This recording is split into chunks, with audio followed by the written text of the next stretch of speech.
छत्रपती शिवाजी महाराज की जय। हे समोर तळ पाहतो, या तळ्याचं नाव आहे गंगासागर तळ। अशी गडावरती 11 तळे आहेत। याला म्हटलं गेलेलं आहे गंगासागर तळ। राजांच्या राज्याभिषेकासाठी काशीवरून गागाभट्ट आले होते। 7 नद्यांचं 7 समुद्रांचं पाणी शिवरायांचा राज्याभिषेक झाला।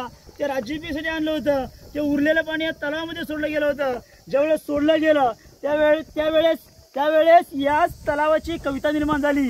ती कविता निर्माण अशी केली होती, गंगा यमुना आणि नर्मदा यांच्या आल्या साऱ्या बहिणी, आणले सप्त नद्यांचे पाणी, जलय झाले तीर्थांची घर, तयासी नाव गंगासागर, तयासी नाव गंगासागर। हे तलाव जवळजवळ 52 फुटाची येथे गेले आहे बघा।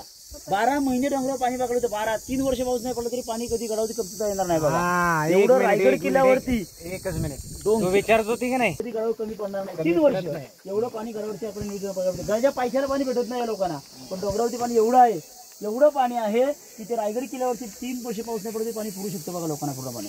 हा समोरचा बाल्य किल्ला आहे। या बाल्य किल्ल्याची रचना पाहिली तर आपण बाल्य किल्ल्याची रचना त्या समोरच्या पालखी दरवाजाने पाहणार आहोत। बाल्य किल्ल्यामध्ये एंट्री, बाल्य किल्ला म्हणजे काय, किल्ल्यामध्ये किल्ला असलेला बाल्य किल्ला। त्या बाल्य किल्ल्यामध्ये जाऊन माहिती घेऊया। बोला छत्रपती शिवाजी महाराज की जय।